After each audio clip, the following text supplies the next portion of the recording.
পিনাকি ভাইকে চাই চাই বাংলাদেশে আমরা চাই। তিনি একজন মেধা এবং প্রগতিশীল ব্যক্তিত্ব এবং সারা বিশ্বব্যাপী তার একটা সুখ্যাতি আছে। তরুণ সমাজের জাগরণের অগ্রদূত পিনাকি ভট্টাচার্য। এই ছাত্র জনতা, এই বাংলাদেশের স্বাধীনতা যতদিন থাকবে, এই বাংলাদেশ যতদিন থাকবে, এই ছাত্র জনতার অভ্যুত্থান যতদিন থাকবে, ততদিন পিনাকি ভট্টাচার্যের নাম থাকবে। আমরা চাই, আমি আকুল আবেদন করব মাননীয় প্রধান উপদেষ্টা ডক্টর ইউনূস স্যার এবং অন্তর্বর্তীকালীন সরকারের যে উপদেষ্টাগণ আছেন, তা আপনারা সিদ্ধান্ত গ্রহণ করুন। ডক্টর পিনাকি ভট্টাচার্যকে এই দেশে ফিরিয়ে আনতে হবে। এদেশে প্রজ্ঞা এবং মেধাশীল সমাজ এবং দেশ গঠন করতে পিনাকির বিকল্প কিছু নেই। আপনারা কি বলেন? ডক্টর মোহাম্মদ ইউনূসকে অতি দ্রুত 5টা পদক্ষেপ নিতে হবে। আগামীকাল একটা জাতীয় কমিশন ঘোষণা করে এই গণ অভ্যুত্থানের বিভিন্ন পর্যায়ে, হাসিনা সরকার ক্ষমতা নেওয়ার পর হতাহত, গুমের শিকার, নির্যাতিত, ক্ষতিগ্রস্ত, মামলার শিকার, দেশ থেকে বাধ্য হওয়া সকল মানুষের একটা তালিকা প্রণয়ন সম্পন্ন করতে হবে। যাদের অঙ্গহানি ঘটছে, অন্ধত্ব বরণ করছেন, যারা আহত হয়ে যন্ত্রণায় কাটাচ্ছেন, তাদের সর্বোত্তম চিকিৎসার ব্যবস্থা করতে হবে। আসসালামু আলাইকুম ওয়া রাহমাতুল্লাহি ওয়া বারাকাতুহু। দেশ ও দেশের বাইরে দূর দূরান্ত থেকে যারা দেখছেন ভিডিওটি, অনুরোধ করব সকলকে দয়া করে পুরো ভিডিওটি সম্পূর্ণ দেখবেন। খুবই গুরুত্বপূর্ণ এবং অত্যন্ত ইম্পর্টেন্ট ভিডিও এটি। সম্মানিত বন্ধুগণ, দর্শক শ্রোতা মণ্ডলী, আমরা যেই স্বৈর শাসক শেখ হাসিনার হাত থেকে মুক্তি পেয়েছি, যেই গণ অভ্যুত্থান হয়েছে, শেখ হাসিনা স্বৈরাচারী শাসকের যে পতন হয়েছে, এই পতনের পিছনে বড় একটা ভূমিকা ছিল পিনাকি ভট্টাচার্যের।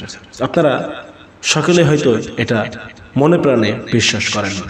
দীর্ঘদিন ধরে শেখ হাসিনার বিরুদ্ধে লড়াই করে আসছিল পিনাকি ভট্টাচার্য দাদা প্রতিনিয়ত বিভিন্ন সময় আমরা দেখেছি জাতিকে সচেতন করার চেষ্টা করেছে, তার ভিডিওর মাধ্যমে বিভিন্ন ধরনের মেসেজ দিয়েছে আমাদেরকে এবং সকলকে একত্রিত করার চেষ্টা করেছে।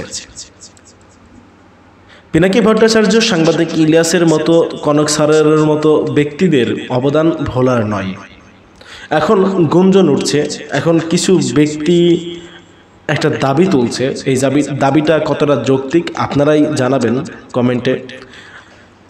দেশের সাধারণ মানুষ তারা চায় পিনাকি ভট্টাচার্য, সাংবাদিক ইলিয়াস, কনক স্যারের মতো ব্যক্তিদের উপদেষ্টা মণ্ডলীতে নিয়ে আসা হোক, উপদেষ্টার পদ দেওয়া হোক। প্রধান উপদেষ্টা ডাক্তার মোহাম্মদ ইউনূসের কাছে তাদের অনুরোধ যে পিনাকি ভট্টাচার্যকে স্বরাষ্ট্র মন্ত্রণালয়ের উপদেষ্টা হিসাবে নিয়োগ প্রদান করা হোক। কারণ তিনি যদি স্বরাষ্ট্র মন্ত্রণালয়ের দায়িত্ব পান, তাহলে দেশের আইন এবং প্রশাসন তিনি কঠোরভাবে মজবুত করে ফেলবে। প্রিয় দর্শক শ্রোতা মণ্ডলী, আপনারা আপনাদের ওপিনিয়ন জানাবেন। আমরা কয়েকটা প্রতিবেদন দেখব। পিনাকি ভট্টাচার্য স্বরাষ্ট্র উপদেষ্টা হতে পারবেন কি পারবেন না, সেটা কয়েকটা ভিডিও দেখার পরে আমরা বিস্তারিত আলোচনা করব। পিনাকি ভাইকে চাই চাই বাংলাদেশে আমরা চাই। তিনি একজন মেধা এবং প্রগতিশীল ব্যক্তিত্ব এবং সারা বিশ্বব্যাপী তার একটা সুখ্যাতি আছে বলে আমি মনে করি এবং বর্তমান ছাত্র জনতার কাছে তার যথেষ্ট গ্রহণযোগ্যতা আছে। তরুণ সমাজের জাগরণের অগ্রদূত পিনাকি ভট্টাচার্য।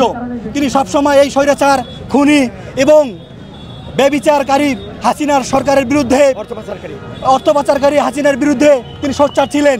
তিনি যখন আমাদের দেশে ইন্টারনেট অফ করে দেওয়া হয়েছিল, ফেসবুক অফ করে দেওয়া হয়েছিল, তখন আমরা পিনাকি ভট্টাচার্যের সঙ্গে বিভিন্নভাবে কমিউনিকেশন করার চেষ্টা করি।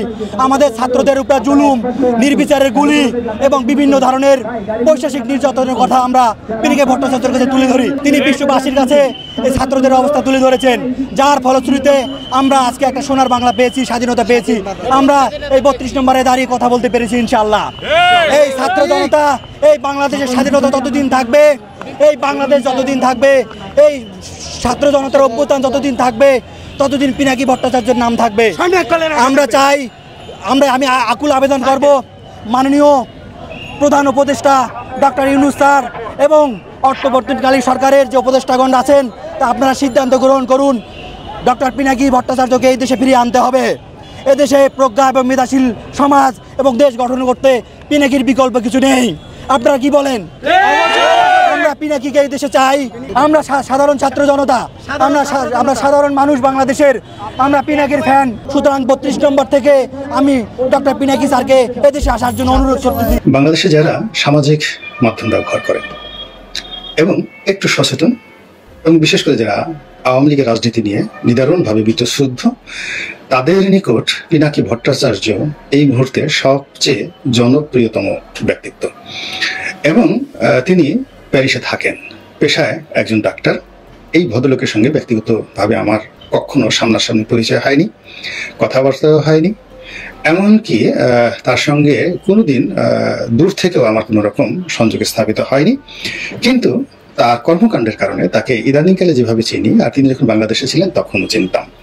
এর কারণ হলো তিনি কোনো অবস্থাতেই সাধারণ মানুষ ছিলেন না, বা লেদু গেদু ধলা বলতে আমাদের সমাজে যাদেরকে তাচ্ছিল্য করা হয়, এই 500 টাকার অমুক, 300 টাকার অমুক, বা অমুক বংশ থেকে এসছে, এইভাবে আমরা অনেকে হেয় প্রতিপন্ন করার চেষ্টা করি। তো সেই দিক থেকে জনাব পিনাকি ভট্টাচার্য তিনি কোনো অবস্থাতেই তাচ্ছিল্য করার মতো ব্যক্তি নন। তিনি শিক্ষিত, মার্জিত, উচ্চশিক্ষিত, এবং আমাদের দেশে যেটি বলা হয় সবচেয়ে যারা ভালো ছাত্র তারা সাধারণত ডাক্তার হন, এবং তিনি পেশায় একজন ডাক্তার। এবং ডাক্তারদের মধ্যেও আবার তিনি যেন তেন ডাক্তার নন। ডাক্তারদের মধ্যে কিছু ডাক্তার থাকেন যারা প্র্যাকটিসে খুব শাইন করেন, কিছু ডাক্তার থাকেন যারা রাজনীতিতে খুব শাইন করেন, কিছু ডাক্তার থাকেন যারা গবেষণা কর্মে বা প্রশাসনিক কর্মে দক্ষতা অর্জন করেন। বিসিএস করে দেখা গেল তারা সরকারের যে সকল প্রশাসনিক দপ্তর রয়েছে সেখানে কর্ম করে সহজেই কোনো একটা প্রতিষ্ঠানের পরিচালক হয়ে যান। তো মিস্টার পিনাকি এদের সবাইকে টেক্কা দিয়ে ডাক্তারি পেশাটিকে তিনি ব্যবহার করেছেন কর্পোরেট হাতিয়ার হিসেবে। তো এই কর্পোরেট জগৎ বলতে যা বোঝায় সেটি হলো বাংলাদেশের একটি খুব নামকরা ওষুধ কোম্পানি, খুবই নামকরা ওষুধ কোম্পানি। এবং আপনি জানেন যে ওষুধ কোম্পানিতে বেতন ভাতা, সুযোগ সুবিধা, বিশেষ করে মাল্টিন্যাশনাল কোম্পানিগুলোতে অন্য প্রাইভেট সেক্টর বা গভর্নমেন্ট সেক্টরে তো কল্পনাই করা যায় না, প্রাইভেট সেক্টরের যে কোনো কর্মকর্তা কর্মচারীর চেয়ে বেশি থাকে। তো এমন একটি বিখ্যাত ওষুধ কোম্পানির তিনি ছিলেন প্রধান নির্বাহী কর্মকর্তা। এটিকে কেউ কেউ সিইও বলে, কেউ কেউ হয়তো ম্যানেজিং ডিরেক্টর বলে। এর বাইরে তিনি রাজনীতি করতেন, বামধারা রাজনীতি করতেন, এবং রাজনীতির পাশাপাশি তার যে ভোকাল কথা বলার ক্ষমতা ছিল প্রবল। ফলে তিনি বক্তব্য দিতেন, এবং তার সঙ্গে পরিচয় না থাকার সত্ত্বেও পিনাকি ভট্টাচার্য নামক একজন লোক যে বাংলাদেশে আছে, এরা মানে যারা সংশ্লিষ্ট লোকজন তারা সবাই বলছেন। যারা বাম রাজনীতি করতেন তারা জানতেন পিনাকি আছে, যারা লেখালেখি করতেন তারা জানতেন পিনাকি নামে একজন লোক আছেন যিনি এই লেখালেখি করেন। এরপর যারা ডাক্তার তারা জানতেন ডাক্তার নামে একজন লোক আছেন। যারা বিভিন্ন ওষুধ কোম্পানির প্রধান নির্বাহী কর্মকর্তা সাধারণত বিদেশ থেকে আসেন তারাও জানেন যে এই পিনাকি ভট্টাচার্য নামক একজন লোক এই বাংলাদেশে আছে। ফলে তিনি এই বাংলাদেশে যতদিন ছিলেন তিনি সেই সিনা উঁচু করে নিজের যে সগৌরব উপস্থিতি এটি জানান দিয়ে তিনি বাংলাদেশে ছিলেন। এরপর তিনি প্যারিস চলে গিয়েছেন, ফ্রান্সের রাজধানী প্যারিস। তো এখানে প্যারিসের সঙ্গে অন্যান্য শহরের একটু পার্থক্য রয়েছে। প্যারিসকে বলা হয় ইতিহাস, ঐতিহ্য, সাহিত্য, সংস্কৃতির যে পাদপীঠ, এটির সর্বোচ্চ যে মানদণ্ড, সেই মানদণ্ডে পৃথিবীর 1 নম্বর শহর। এখানকার মানুষের রুচিবোধ, এখানকার আইন কানুন, এখানকার মানুষের যে কসমেটিক অর্থাৎ বিলাস দ্রব্য ব্যবহার করার যে অভিলাষ, এবং এখানে যেভাবে শিল্প কলা সাহিত্যের চর্চা হয়, বা এখানকার যে জাদুঘর রয়েছে, রাজপ্রাসাদ রয়েছে, রাজনীতি রয়েছে, তা বিশ্বের ইতিহাসের সবচেয়ে অনন্য। এর সঙ্গে অন্য কোনো কিছুর তুলনা করা যাবে না। তো সেই শহরে তিনি এখন বসবাস করেন, এবং সেই শহরে তিনি এখন কি করেন, চাকরি করেন বা কি করেন অত ডিটেলস আমি জানি না। তবে তার ভিডিও বাংলাদেশের আরো অনেক লোকের মতো আমিও দেখি, এবং তিনি প্রথম দিকে যখন কথাবার্তা বলতেন তখন অনেকটা তার মতোই বলতেন। কিন্তু ইদানিংকালে তিনি তার বক্তব্যের যে ধরন এবং প্রকৃতি পাল্টিয়েছেন। তিনি একটি নতুন ধারার স্যাটায়ার চালু করেছেন। সেই স্যাটায়ারে তার যাকে বলে নজরুলের কবিতার মতো সৃষ্টি সুখের উল্লাসে। তো সৃষ্টি সুখের উল্লাসে তার চোখ হাসে, তার মুখ হাসে, এবং টক বগিয়ে তার খুন হাসে, মানে তার রক্ত হাসে। এবং তিনি এমন স্যাটায়ার করেন, সেই স্যাটায়ার করতে গিয়ে যেখানে তার দাঁত বের করা দরকার দাঁত বের করেন, যেখানে জিহ্বা বের করা দরকার জিহ্বা বের করেন, ঠোঁট বাঁকানোর দরকার তা করেন, আঙুল উঁচানোর দরকার আঙুল উঁচা করেন, কিংবা তার হাতে যে চুরি পরেন তিনি, আমরা বাংলাদেশে যেটিকে বলি সাধারণত একটু শক্ত সামর্থ্যবান, একটু বিশেষ ধরনের আল্ট্রা মডার্ন স্মার্ট লোকজন আমাদের দেশে চুরি পরেন। তো তার হাতে এরকম চুরি আছে যেটিকে অনেকে বালা বলে থাকেন। তো এটি যেখানে দেখানো দরকার সেটিও তিনি সেখানে দেখান জনাব ভট্টাচার্য। এবং তার জুতাদারি ভট্টা এবং চার্য, ভট্টদের আচার্য, ভট্টদের প্রধান। বাংলা সাহিত্য সম্পর্কে যারা লেখাপড়া করেন তারা জানেন এই ভট্ট কারা। তো এই ভট্টদের যিনি আচার্য অর্থাৎ ভট্টদের যিনি রাজা তাকে বলা হয় ভট্টাচার্য বা ভট্ট রাজ চক্রবর্তী। তো তার যে বংশীয় উপাধি সেটি ভট্টাচার্য। সেই ভট্টাচার্যের উপাধি, নিজের শক্তিমত্তা সবকিছু দেখে তিনি যে স্যাটায়ার করেন, সেই স্যাটায়ারে তার চোখ, মুখ, অঙ্গভঙ্গি থেকে শুরু করে শব্দচয়ন, যেখানে গালি দেওয়া দরকার গালি দেন, যেখানে প্রমিত বাংলা ব্যবহার করা দরকার সেটি করেন, যেখানে ইংরেজি ব্যবহার করা দরকার সেটি করেন। এইভাবে করে তিনি ভিডিও যাদের জন্য নির্মাণ করেন, যারা দর্শক, তাদের কাছে ক্রমশ তিনি জনপ্রিয় হতে হতে একেবারে ঈর্ষণীয় পর্যায়ে চলে গিয়েছেন। আর তার যারা বিরোধ পক্ষ তাদের নিকট তিনি বিরক্তিকর হতে হতে এমন একটা পর্যায়ে চলে গিয়েছেন যে পিনাকির নাম শোনা পর্যন্ত, পিনাকি দরকার নাই, যদি পি শব্দটি কেউ শুনে বা প শব্দটি কেউ শুনে তার প্রতিপক্ষরা ধরে নেওয়া হয় যে এখানে পিনাকি রয়েছে। আর ভট্টাচার্য বললে তো কোনো কথাই নাই। ফলে তার প্রতিপক্ষরা তাকে শাস্তি দিতে চায়, তাকে মারতে চায়। তাকে কিভাবে মারতে চায়? আশ্রিয়ে আশ্রিয়ে মারতে চায়, তাকে পাড়িয়ে পাড়িয়ে মারতে চায়, তাকে শুলে চড়াতে চায়, তাকে ফাঁসি দিতে চায়, আরো অনেক কিছু করতে চায়। তো এই যে তিনি একটি বিশেষ মহলের ক্রোধ এবং ক্ষোভ এটির শিকার হয়ে পড়েছেন এবং এটি তিনি ইচ্ছে করে করেছেন। তিনি নির্বোধ নন, বেকুব নন এবং তিনি বোঝেন না যে তার কর্মের কি পরিণত হবে, এই পর্যায়ে তিনি নন। তিনি করেছেন, ইচ্ছা করে করেছেন। তিনি শেফায়েতুল্লাহর মতো তাকে বলা যাবে না, তিনি জেনে শুনে করেছেন, কিংবা অন্যান্য যারা ইউটিউবার রয়েছে তাদের মতো নন।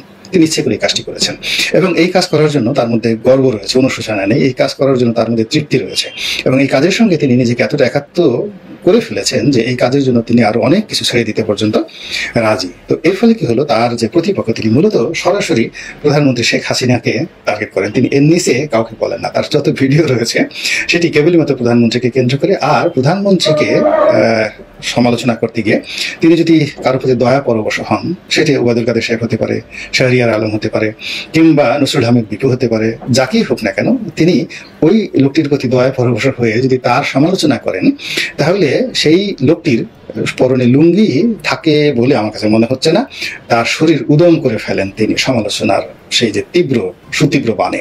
তো এইগুলো করে করে খুব অল্প সময়ের মধ্যে তিনি আওয়ামী লীগের জন্য এতটা বিরাগ ভাজন হয়ে পড়েছেন। এখন যদি আওয়ামী লীগের সামনে দাঁড়া করানো হয়, একদিকে কর্নেল ফারুক, অন্যদিকে পিনাকি, আওয়ামী লীগের লোকজন বলবে পিনাকিকে ধরো, অথবা একদিকে খন্দকার মুশতাক, অন্যদিকে পিনাকি, আওয়ামী লীগের লোকজন বলবে কিচ্ছু চাই না, খন্দকার মুশতাকের পরে হিসাবপত্র করা হবে, আগে পিনাকিকে ধরো। তো এইরকম ক্রোধের যে বহিঃপ্রকাশ ইদানিংকাল আমরা দেখেছি যে তার বিরুদ্ধে একটি মামলা হয়েছে। সেই মামলার কার্যকারণ সম্পর্কে পিনাকি বলেছে তার দর্শক, ভিডিওর দর্শক অনেক, তো তিনি ডিটেলস বলেছেন, আমার সেটা বলার দরকার নেই। কিন্তু এটি নিয়ে হলো এই মামলায় গ্রেপ্তারি পরোয়ানা জারি হয়েছে এবং তিনি প্রবাসী এবং সরকারের কর্তা ব্যক্তিরা বলেছেন যে ইন্টারপোল অর্থাৎ আন্তর্জাতিক যে পুলিশ রয়েছে সেই পুলিশের মাধ্যমে তাকে সেখান থেকে গ্রেপ্তার করে আনা হবে। এখন প্রশ্ন হলো যে এটি কি সত্যি সম্ভব হবে কিনা, এবং যদি গ্রেপ্তার করে আনা হয় সেক্ষেত্রে মূলত যেটা করবে বাংলাদেশ পুলিশ তাদের যে ডিমান্ড, সেই ডিমান্ড পাঠিয়ে সেই ইন্টারপোলের নিকট এবং ইন্টারপোল সেটা ফ্রান্সের পুলিশের নিকট পাঠাবে এবং ফ্রান্সের পুলিশ পিনাকিকে গ্রেপ্তার করবে। এবং আমাদের বাংলাদেশে যেমন দেখা গেল যে হাতকড়া পরানো কিংবা শিকল বেড়ি পরানো, এগুলো অনেকটা ক্ষমতাসীনদের ইচ্ছা অনিচ্ছার বিষয়, কিন্তু বিদেশে প্রোটোকলের মধ্যে পড়ে, সেটা রাজা হোক, বাদশাহ হোক, সম্রাট হোক, মন্ত্রী হোক, এমপি হোক, সবাইকে কিন্তু গ্রেপ্তার করার সঙ্গে সঙ্গে হাতকড়া পরানো হয়। এবং আমরা দেখেছি অনেক প্রেসিডেন্ট, কোরিয়ার প্রেসিডেন্টকে হাতকড়া পরিয়ে তারপর তাকে আদালতে আনা নেওয়া করা হতো, এমনকি সাদ্দাম হোসেনকে হাতকড়া কিন্তু পরানো হয়েছিল। তো সেই ক্ষেত্রে ফ্রান্সের পুলিশ যদি পিনাকিকে গ্রেপ্তার করে তাহলে তাকে হাতকড়া পরাবে এবং তাকে যদি হাতকড়া পরায় তাহলে তার হাতে যে বালা আছে সেই বালার পাশে হাতকড়াটি কেমন দেখাবে এটি স্মরণ করে আওয়ামী লীগের যারা লোকজন তাদের মধ্যে কিন্তু নিদারুণ একটি হাসির বন্যা বয়ে যাচ্ছে। পিনাকি যেভাবে প্রধানমন্ত্রীকে হাসিব বলে একটি অট্টহাসি দেন, তদ্রুপ এই যে হাতকড়া, পিনাকির যে হাতকড়া, সেই হাতকড়ার পাশে তার যে বালা, এই বালার যে কার্যকারণ, বালার যে রসায়ন, এটি নিয়ে আওয়ামী লীগের লোকজন বেশ তৃপ্তিতে আছে। এখন দেখা যাক যে পিনাকি ভট্টাচার্য তাকে ইন্টারপোলের মাধ্যমে বাংলাদেশ সরকার গ্রেপ্তার করে আনতে পারে কি পারে না। যদি পারে তখন আবার আরেকটা ভিডিও করব, আর যদি আগামী 1-2 মাসের মধ্যে সেটা সরকার করতে না পারে তখন হয়তো পিনাকিকে নিয়ে আর একটা ভিডিও করা যেতে পারে। কারণ হলো তিনি এখন অন্যের সম্পর্কে ভিডিও করতে করতে নিজেই এমন একটা পর্যায়ে চলে গিয়েছেন যে তাকে নিয়ে যে কোনো কথা বললে মানুষ পছন্দ করবে শুনতে, এমনকি আওয়ামী লীগের লোকজনও পছন্দ করবে যদি তাকে কিছু গালিগালাজ করা হয়। মহান আল্লাহ রাব্বুল আলামিন আমাদের বুঝার তৌফিক দান করুন, হিকমত দান করুন এবং আমাদের যে মনোজগতের গণতান্ত্রিক বোধ এবং বুদ্ধি এটির বিকাশ সাধিত হোক। শান্তিতে নোবেলজয়ী মোহাম্মদ ইউনূস ফ্রান্সের রাজধানী প্যারিস থেকে বৃহস্পতিবার দেশে ফিরেছেন। তারপর রাত 9টায় বঙ্গভবনে অন্তর্বর্তীকালীন সরকারের শপথ অনুষ্ঠিত হয়েছে। আমরা অভিনন্দন জানাই, সমগ্র দেশবাসী তাদের সাফল্য কামনা করছে। অনেকে জিজ্ঞাসা করেছেন এই সরকার কেমন হলো। আমি এটা নিয়ে এই এপিসোডের শেষে আলাপ করব, তার আগে কিছু জরুরি আলাপ সেরে নিই। আগামী 2-1 দিনের মধ্যে নিশ্চয়ই ডক্টর মোহাম্মদ ইউনূস জাতির উদ্দেশ্যে একটা বক্তৃতা করবেন। আমি সেখানে দুটো প্রশ্নের জবাব খুঁজব। প্রথমত, বাংলাদেশে গত 15 বছর ধরে চলমান গণতন্ত্র এবং মানবাধিকার প্রতিষ্ঠার মরণপণ সংগ্রামে তিনি কোথায় কতটুকু ভূমিকা পালন করেছিলেন তা দেশবাসীকে জানাবেন। মরহুম ডাক্তার জাফরুল্লাহ চৌধুরীর মতো অন্যান্য এনজিও সমূহের নেতৃবৃন্দ কেন এমন মৌলিক মানবাধিকারের লড়াইয়ে প্রত্যক্ষ ভূমিকা রাখতে পারলেন না বা পারেন না, সে বিষয়টা ব্যাখ্যা করবেন। এই ব্যাখ্যাটা জরুরি, কারণ এই সরকারের ডিসপ্রপোর্শনেটলি এনজিওর প্রতিনিধিত্ব আছে। লড়াইয়ে নাই কিন্তু পদে আছি, এই ফেনোমেননটার ব্যাখ্যা আমরা চাইতেই পারি এই লড়াইয়ের স্টেক হোল্ডার হিসেবে। দ্বিতীয়ত, 5 তারিখে অগাস্ট বিপ্লব সংগঠিত হওয়ার পরে ওনার ঢাকায় ফিরতে 72 ঘন্টা সময় কেন লাগলো, সে ব্যাপারে নিশ্চয়ই তিনি একটা গ্রহণযোগ্য ব্যাখ্যা দেবেন। কারণ যারা তার সাথে যোগাযোগ রাখছিলেন তারা প্রত্যেক দিনই বলছিলেন তিনি বিকেলে আসবেন, সন্ধ্যায় আসবেন, আবার রাতে বলেছিলেন পরের দিন সকালে আসবেন। এই সমন্বয়হীনতা কেন ঘটেছিল সেটা দেশবাসীর জানার প্রয়োজন রয়েছে। বিলম্বের এই 72 ঘন্টায় দেশব্যাপী যে সমস্ত অঘটনগুলো ঘটেছে সেগুলোর দায় কে বা কারা নেবেন? দেশে অরাজকতা চলেছে, কোনো অভিভাবক নেই। একটা কথা শুনলাম, মাইনর সার্জারি হয়েছে ওনার, কিন্তু ওনার কি স্বল্পতম সময় প্রয়োজনে চার্টার করা বিমানে চলে আসা উচিত ছিল না এমন একটা অরাজকতার সময়? আরেকটা প্রশ্নের উত্তর দরকার। অবৈধ রাষ্ট্রপতি শাহাবুদ্দিন চুপ্পু কর্তৃক ইতিমধ্যে তাড়াহুড়ো করে নিয়োগ বাগানো কর্মকর্তাদের তিনি অপসারণ করবেন কিনা, ডক্টর মোহাম্মদ ইউনূসকে এসব বিষয়ে তার অবস্থান দেশবাসীর সামনে স্পষ্ট করতে হবে। আজকের এই অন্তর্বর্তীকালীন সরকার কিভাবে গঠিত হবে সে বিষয়ে গত 72 ঘন্টায় যারা আলাপ আলোচনা করে সিদ্ধান্ত নিয়েছেন তাদের সিংহভাগই বিগত ফ্যাসিস্ট সরকারের নিয়োগপ্রাপ্ত কর্মকর্তা এবং কর্তা ব্যক্তি। এদের বাইরে গণ অভ্যুত্থানকারী তরুণ নেতৃত্বের অভিভাবক হিসেবে যে সমস্ত ব্যক্তি এতে যুক্ত হয়েছিলেন তারা হাসিনার হাতে ক্ষতবিক্ষত বিকৃত সংবিধানের আওতার মধ্যে থেকেই সবকিছু করার সিদ্ধান্ত নিয়েছেন, যার ন্যায্যতা এবং বৈধতা নিয়ে দেশবাসীকে কোনো কিছু অবহিত করা হয়নি। যেখানে 72-এর সংবিধানের মধ্যে অন্তর্বর্তীকালীন সরকার গঠনের কোনো বিধানই নাই, সেইখানে এই অচল দলিলের মধ্যে গণ অভ্যুত্থানের বিপ্লবী আকাঙ্ক্ষাকে ঢুকিয়ে দিয়ে আইনি মারপ্যাচের ব্যাখ্যায় গলা টিপে ধরার অধিকার তাদেরকে কে দিয়েছেন? এমন পরিস্থিতিতে আমরা কখনোই অবৈধ রাষ্ট্রপতি শাহাবুদ্দিন চুপ্পুর তত্ত্বাবধানে একটা শপথ গ্রহণ কার্যক্রমকে অনুমোদন করি না। এই বিপ্লবোত্তর অন্তর্বর্তীকালীন সরকারের কখনই বঙ্গভবনে গিয়ে শপথ গ্রহণ করা উচিত হয়নি। বঙ্গভবনে গিয়ে শপথ গ্রহণ করাকে আমরা নৈতিকতা বর্জিত, আইনগতভাবে অযথার্থ এবং সদ্যমুক্ত বাংলাদেশের জন্য অশোভন বলে মনে করি। এর বিপরীতে জাতীয় শহীদ মিনারে দাঁড়িয়ে শহীদের মহান আত্মত্যাগের প্রতি বিশ্বস্ততার শপথ নিয়ে কাজ শুরু করলে ভালো হতো এবং অন্তর্বর্তীকালীন সরকারের সদস্যদের সেখানে শপথ পড়াতে পারতেন আগস্ট বিপ্লবের কোনো একজন শহীদের পিতা অথবা মাতা।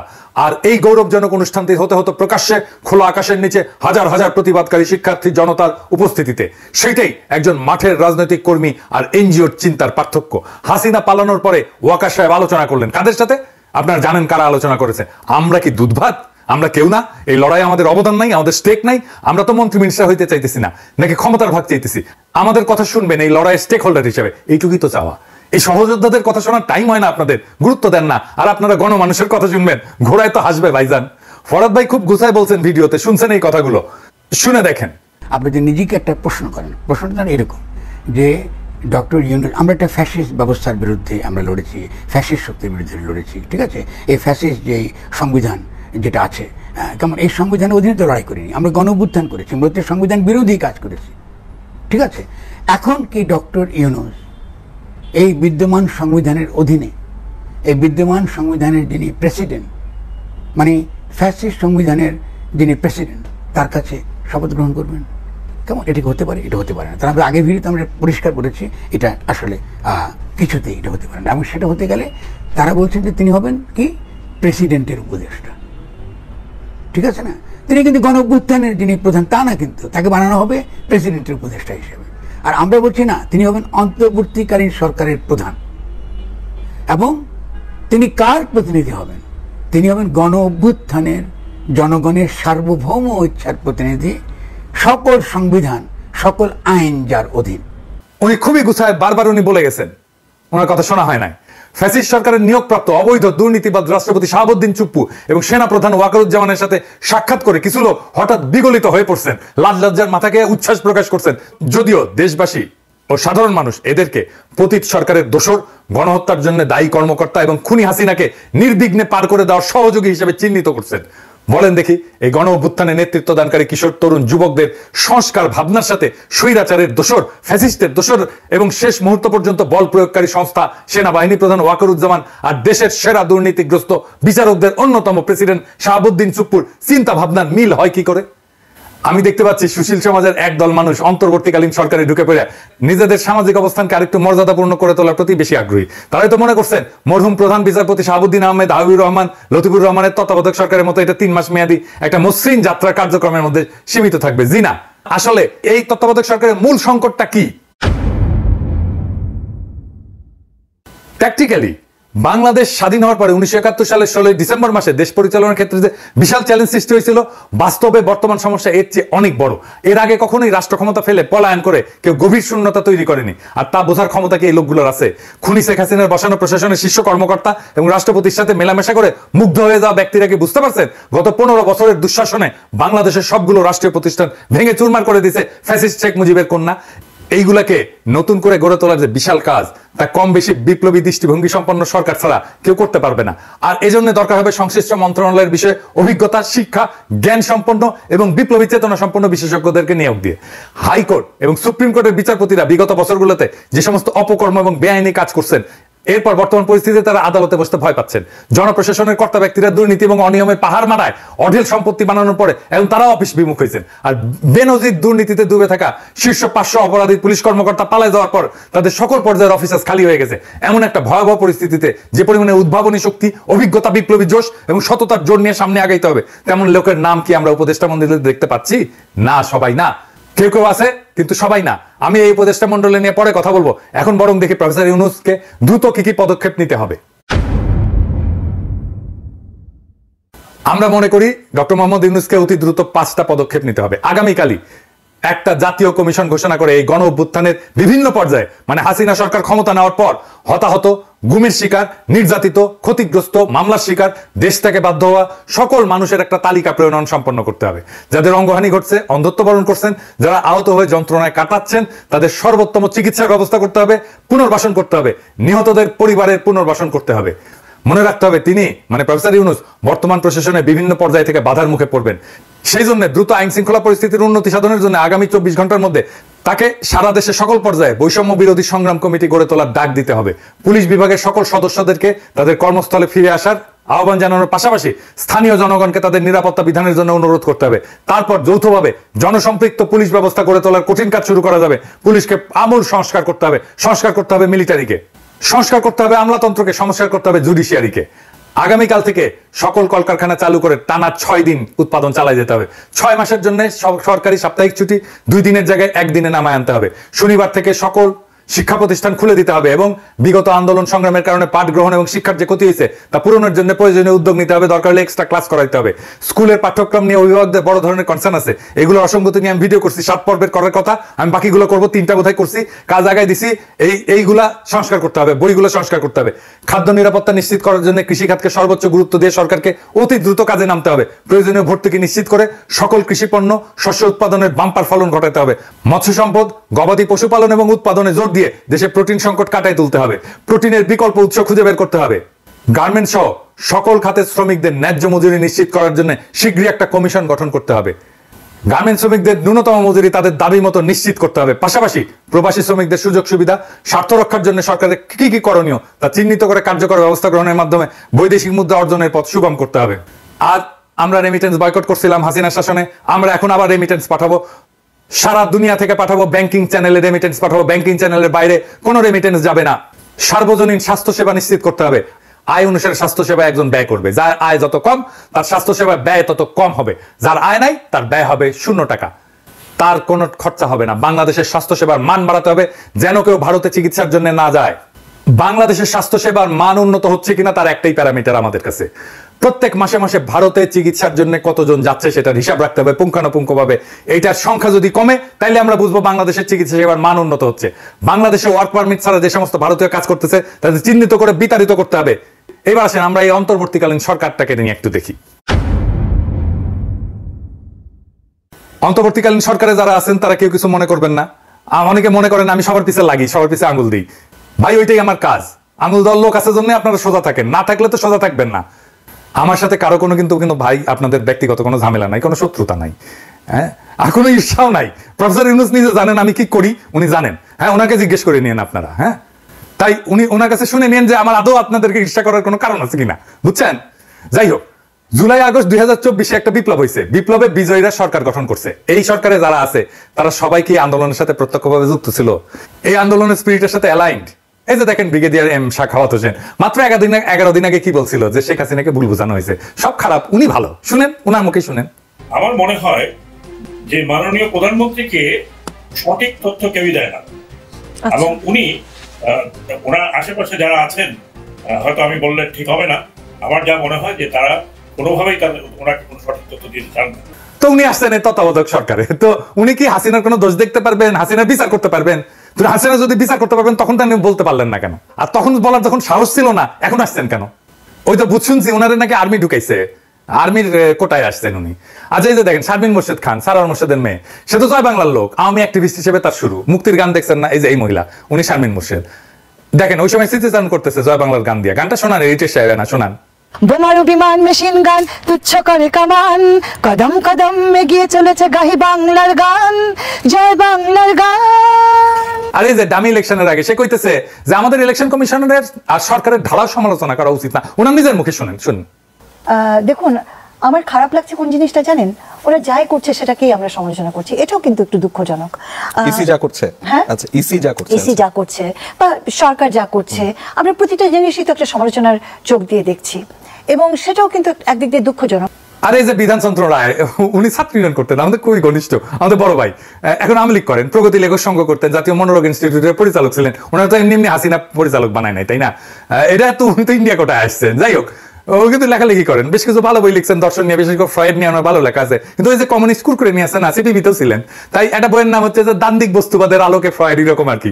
হ্যাঁ, এক্স্যাক্ট নামটা মনে নাই, এইরকমই নাম হবে আর কি। পড়তে গেছিলাম, পড়তে পারিনি, ভালো লাগে নাই আর কি, কিছু হয় নাই। যাই হোক, উনি বীরঞ্জন রায় নামে লেখেন, ভালো মানুষ, কিন্তু উনি খুবই ভালো মানুষ, লেখাপড়া করা মানুষ, আমাকে অনেক স্নেহ করতেন, এখন করেন কিনা জানি না। খুবই সফট মানুষ, খুবই নরম মানুষ, খুবই নরম করে কথা বলে, কিন্তু চেতনা শিবিরের লোক। এই তো 3 জন খাস চেতনা শিবিরের লোক দেখাই দিলাম, ঢুকাইলেন তো কোন যুক্তিতে?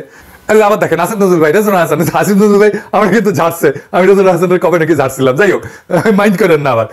শুভ্র ভাই, হাসান আরিফ, 4 জনই তো আইনজীবী, 16 জনের মধ্যে 4 জন হচ্ছেন আইনজীবী, 25% ডিসপ্রপোর্শনেটলি হাই। ডাইভার্সিটি আছে, কোনো ডাইভার্সিটি নাই। তো এটা কি হয়েছে? প্রফেসর ইউনূস তো ডাইভার্সিটির লোক, আর এইখানে কোনো ডাইভার্সিটি নাই। উনার মন্ত্রিসভায়, উনার উপদেষ্টা মন্ত্রীতে ডাইভার্সিটি নাই, 4 জন আইনজীবী। তো ওনাদের প্রফেশনাল এক্সপার্টাইজ কিভাবে কাজে লাগবে? 4 জন আইনজীবীকে নিয়ে কি করবেন? 4 জন যদি 4 প্রফেশনাল এক্সপার্টাইজার হইতো, তাহলে ডাইভার্সিটি থাকতো না, এটা সমৃদ্ধ হইতো না উপদেষ্টা পরিষদ। এটা বড় উইকনেস কিন্তু এই উপদেষ্টা পরিষদে। যাই হোক, আসিফ নজরুল ভাই বলছিলেন যে আপনার খুশি হবেন এই সরকার দেখে, ভাই এইটা কি একটা সিনেমা আছে, নায়ক নায়িকাদের দেখে পাবলিকের অর্গাজম হবে? এটা হাইলি পলিটিক্যাল একটা ফরমেশন, অনেক ত্যাগ এবং রক্তের বিনিময়ে পাওয়া একটা রাজনৈতিক পরিবর্তনের স্পিরিটেড ফিজিক্যাল এমবডিমেন্ট। সেটা কি হয়েছে?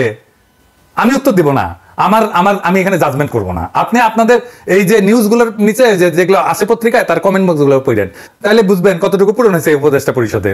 অনেকের রিজার্ভেশন আছে ছাত্রদের উপদেষ্টা পরিষদে নেওয়ার ক্ষেত্রে। আমি মনে করি যে এইটা একটা পজিটিভ কাজ হয়েছে এবং এটা একটা ইন্টারেস্টিং এক্সারসাইজ হয়েছে। এটার জন্য আমি অভিনন্দন জানাই। এই এক্সপেরিমেন্ট যদি সফল হয়, তাহলে বাংলাদেশের রাজনীতির চেহারা কিন্তু পাল্টে যাবে। এক্সারসাইজটা খুব ভালো হয়েছে। এক্সপেরিমেন্টটা সফল হলে তরুণদের ব্যাপকভাবে রাজনীতিতে আকৃষ্ট করা যাবে এবং আমি মনে করি এই এক্সপেরিমেন্ট সফল হবে। এরপরেও সব সীমাবদ্ধতা সত্ত্বেও আমাদের পূর্ণ সমর্থন আর সহযোগিতা থাকবে। এইটা মনে করেন না যে আমরা বেশিং করবো, আন্দাজে আমরা আপনাদের সমালোচনা করবো, তা না। আমরা কনস্ট্রাকটিভ ক্রিটিসিজম করবো, অব্যাহত থাকবে। আপনাদের বিরোধী দল থাকার দরকার আছে না, আমাদেরকে ধরে নেন না বিরোধী দল, দেখবেন মাঝে মাঝে কি কইতেছি আপনাদের নিয়ে। লক্ষ্য একটাই, বাংলাদেশের নাগরিকদের যে অধিকার কেড়ে নেওয়া হয়েছিল, সেই অধিকার আবার তাদের হাতে ফিরে দেওয়ার। সম্মানিত বন্ধুগণ, দর্শক শ্রোতা মণ্ডলী, আপনারা দেখতে পারলেন ব্যক্তিগত মতামত অবশ্যই কমেন্ট করবেন, কমেন্টে লিখে জানাবেন আপনারা কি বলতে চান, আপনারা কি বলবেন, আপনাদের ওপিনিয়নটা কি। পিনাকি ভট্টাচার্যকে যদি স্বরাষ্ট্র মন্ত্রণালয়ের পদ দেওয়া হয়, যদি স্বরাষ্ট্র উপদেষ্টা বানানো হয়, তাহলে ব্যক্তিগতভাবে আমি অনেক খুশি হব। এটা হলে তো ভালোই হয়, আর কোনো কথাই নাই। পিনাকি ভট্টাচার্যকে যদি স্বরাষ্ট্র উপদেষ্টা বানানো হয়, তাহলে নিঃসন্দেহে এতটুকু বলা যাবে দেশের প্রশাসন সব টাইট হয়ে যাবে। প্রিয় দর্শক শ্রোতা মণ্ডলী, পিনাকি ভট্টাচার্যের মতো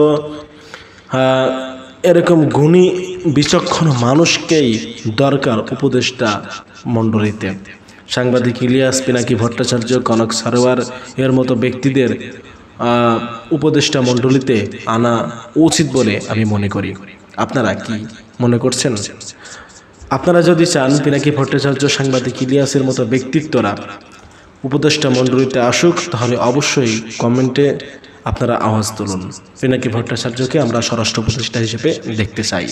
ভালো থাকবেন, সুস্থ থাকবেন। আমাদের চ্যানেলে নতুন হয়ে থাকলে আপনারা অবশ্যই আমাদের চ্যানেলটি সাবস্ক্রাইব করে রাখবেন, পাশে থাকা বেল বাটনটি ক্লিক করে রাখবেন, যাতে পরবর্তী আপডেট সকলের আগে আপনাদের কাছে পৌঁছায়।